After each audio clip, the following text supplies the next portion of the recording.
اس وظیفے کو نہیں چھوڑے.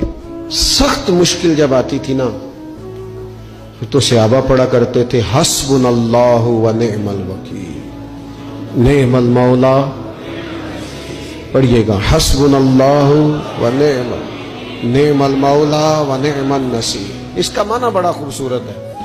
بالکل سادہ سا مختصر سا معنی کرے نا تو اس کا معنی یہ ہے میرے لیے اللہ ہی کافی ہے. اللہ میرا مددگار ہے، اللہ بہترین مددگار ہے، اللہ بہترین کفایت کرنے والا ہے. اس وظیفے کو نہیں چھوڑے اور اس کے معنی سمیت اس کو یاد رکھیں. آپ محسوس کریں گے طبیعت طاقتور ہو گئی ہے، روح طاقتور ہوگی. اس کو بھولنا نہیں. اور دوسرا آپ سے عرض کرنا ہے کہ اعلیٰ حضرت چونکہ ہم سلسلہ طریقت میں فاضل بریلوی سے وابستہ ہیں اور باقی جتنے بھی لوگ ہیں سارے ماشاءاللہ انہی سے وابستہ ہیں.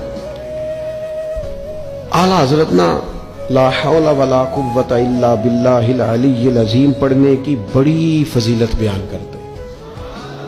یہ ایسا وظیفہ ہے جو سب کو آتا ہے نا ماشاءاللہ. نبی پاک علیہ السلام نے فرمایا یہ اللہ کے عرش کے خزانوں میں سے خزانہ ہے.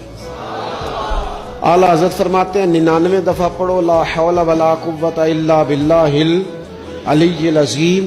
فرمایا اللہ تعالیٰ تمہیں 99 بیماریوں سے شفا دے گا اور اس میں سب سے چھوٹی بیماری ٹینشن کی بیماری ہے.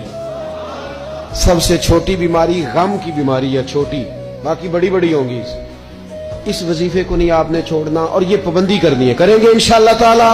اور تیسرا وظیفہ ہے درود پاک. یہ بندہ درود پاک پڑھتا ہے تو پتہ ہوتا کیا ہے، ایک بار پڑھو تو 10 رحمتیں، 2 بار پڑھو تو 3 بار پڑھو تو 4 دفعہ پڑھو تو پھر تو چاروں جانب رحمت ہی رحمت ہو جاتی ہے. درود پاک کو کبھی نہ چھوڑو اپنی زندگی میں. آج آپ اپنے آپ سے عہد کریں کوئی رات ایسی نہ گزرے کہ درود پاک پڑھے بغیر ہمیں نیند آ جائے.